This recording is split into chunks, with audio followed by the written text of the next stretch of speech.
Setelah mendengar Utsman itu meninggal dunia, kabur orang-orang ini, menyebar. Masanya makin ricuh, terjadi kericuhan di Madinah sampai dengan 4 hari. Maka para sahabat berkumpul, ini fitnah pertama. Fitnah pertama yang terjadi. Maka para sahabat berkumpul untuk mengatasi kekacauan ini, maka mereka bersepakat mesti ada pemimpin baru yang diangkat untuk mengatasi kekacauan. Karena kekacauan sudah menyebar. Khalifah tidak ada, pemerintahan tidak stabil, wilayah makin luas. Maka ini muncul pemberontakan di sini. Ini muncul pemberontakan. Maka untuk mengatasi itu diangkatlah kemudian dengan mufakat semuanya sahabat Ali bin Abi Thalib. Perhatikan apa yang dikerjakan oleh Abdullah bin Sabah.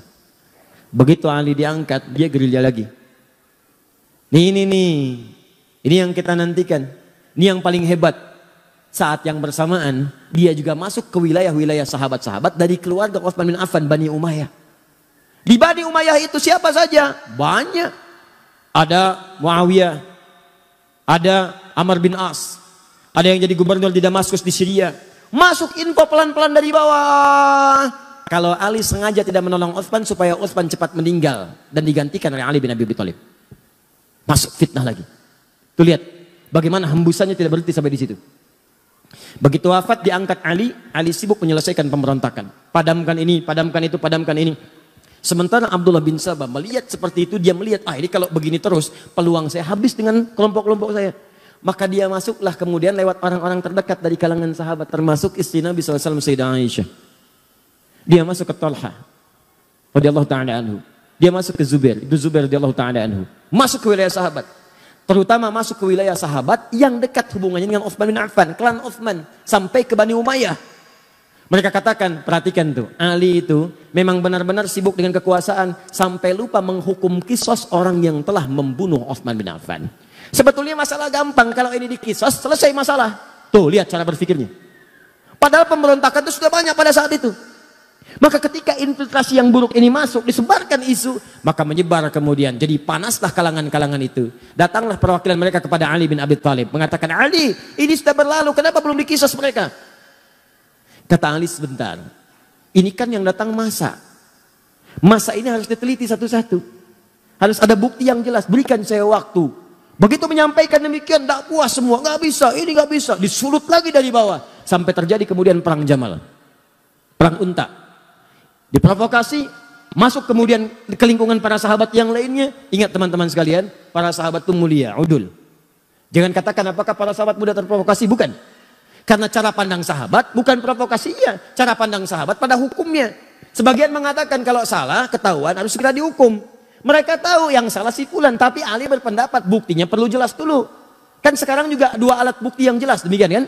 Sahabat tahu ini pelaku si fulan, si fulan, si fulan. Cuma Ali perkenankan saya mengumpulkan bukti dulu. Yang lain minta segera dikisos karena sudah tahu si fulan, Ali bertahan dulu sampai mengumpulkan bukti yang kuat. Dikacaukan ini oleh tadi para penyusup tadi.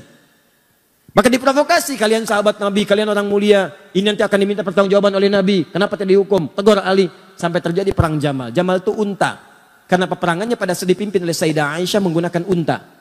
Begitu sedang berperang itulah kemudian kata Ali dan para sahabat yang lain, ini unik nih. Sholatnya pernah sama-sama, pernah beribadah sama-sama, dan mereka menegakkan nilai sama-sama. Yang satu prinsipnya baik, yang lainnya juga baik. Tegakkan hukum, yang kedua siap menegakkan, kami kumpulkan bukti. Dua-duanya benar ijtihadnya. Yang salah itu yang memprovokasi. Maka apa yang terjadi? Yang terjadi adalah dua-duanya mengatakan, tolong ya, kalaupun kita berperang, ini bukan untuk memusuhi, ini untuk menegakkan apa yang kita kemudian telah pahami. Jangan saling melukai. Ini aneh Pak, saling berperang, tapi jangan terkena sabatan pedang. Kalau bisa jangan orangnya, untanya aja. Itu terkenal dalam sejarah. Jadi begitu bertemu, nggak ada yang mau duluan. Nih, siapa yang menjadikan kacau situasi pada saat itu? Kelompoknya ini. Ini yang masuk. Dia yang masuk eksekusi duluan beberapa sahabat. Sehingga Talha syahid. Ibnu Zubair syahid. Tercatat hampir 4.000 sampai 6.000 sahabat syahid pada saat itu. Wafat. Maka semakin kacau situasi pada saat itu. Dihadirkan kemudian segala hal dan sebagainya. Sampai beritanya sampailah ke Damaskus, ke Syria. Pada tokoh yang masih sangat kuat pada saat itu. Teman-teman sekalian dari klan Bani Umayyah. Pada kekuasaan Muawiyah. Sampai dengan ke Amr bin As. Kemudian diantara pendukungnya. Maka ketika Ali menjelaskan situasi pada Sayyidah Aisyah. Ini begini. Beliau memahami akhirnya. Oh ternyata ini ada yang provokasi. Ini begini. Duduk. Semua duduk. Tapi itu tidak sampai kepada Syam di Syria. Yang saya katakan tadi, belum ada pesawat, belum ada telepon. Berita yang sampai di sana, pendukungnya Utsman dianiaya oleh Ali, bayangkan. Sehingga ketika Ali mengatakan kita harus jaga stabilitas ini, lebih baik kuatkannya pemerintahan dulu. Aisyah akhirnya ya mengakui kita bayat. Semua bayat, semua bayat. Tenang. Tapi sampai ke Syam itu nggak nyampe beritanya. Akhirnya apa yang terjadi? Diprovokasi. Karena ini sudah perlakuan yang buruk, maka kami, kata ini nih, pengikut ini datang ke sana, kami hanya akan mengangkat khalifah bukan Ali, yang kami angkat Muawiyah saja. Maka diangkatlah kemudian khalifah di sana sampai mendeklarasikan sebagai khalifah baru. Anda bayangkan tuh, fitnahnya luar biasa. Maka apa yang terjadi? Sudah nggak sempat, konon ada yang menyebutkan Muawiyah kirim utusan untuk klarifikasi, tapi di tengah jalan kemudian dieksekusi. Begitu dieksekusi oleh kelompok dari sini, sempalan sini, nyampe berita ke sana, Ali yang eksekusi. Semakin kuat kemudian rasa bencinya, marahnya, diprovokasi demikian, maka menyiapkan pasukan. Disampaikan juga kepada Ali, Muawiyah sudah menyiapkan pasukan, tidak mengakui kekhalifahan. Maka secara singkat disampaikan, Ali pun mesti siapkan pasukan. Maka dua-duanya menyiapkan pasukan, dikenal dengan perang Siffin itu. Maka apa yang terjadi? Ali mengatakan, ini karena sudah makar terhadap negara, kita harus bereskan, tapi dengan cara yang mulia. Sama kayak tadi tuh, pelan-pelan, karena sama muslim. Gak ada yang mau nyakiti, gak ada yang mau macam-macam. Ini masuk lagi nih. Yang ini nih, aduh. Nanti saya tunjukkan kepada Anda, ini cuma contoh orang, tapi pemikirannya diwariskan. Dalam setiap hal-hal yang terjadi semacam ini, Anda akan temukan provokator-provokator bertebaran. Termasuk sekarang semakin bertambah eranya, tapi ini nggak akan berubah. Termasuk di YouTube juga banyak provokator nanti. Nanti akan temukan itu. Kembalikan ke sini. Jadi begitu sudah masuk, singkatnya bertemu, lebih besar pasukan dari sebelumnya, terjadi peperangan itu sampai pasukan Muawiyah terdesak. Ya, apa yang terjadi pada saat terdesak Muawiyah? Saya katakan di belakang kan ada Amr bin As yang seterusnya itu jenius. Kata mereka, sudah kita kalau teruskan akan kalah nih. Dan makin banyak korban.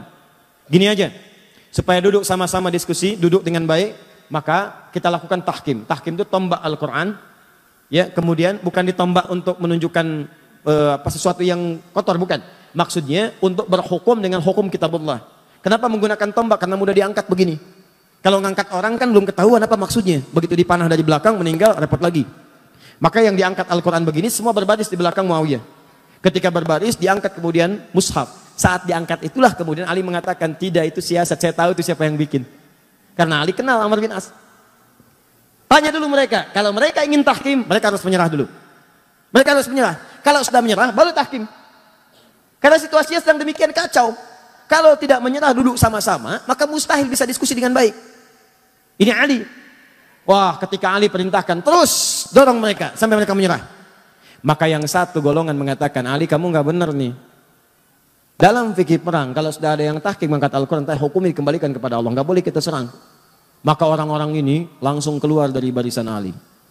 Keluar dalam bahasa Arab disebut dengan kharaja. Orangnya kharijun. Kalau keluar karena tidak sepakat dan keras sifatnya dan cenderung buruk keadaannya, maka dikenal dengan nama khawarij.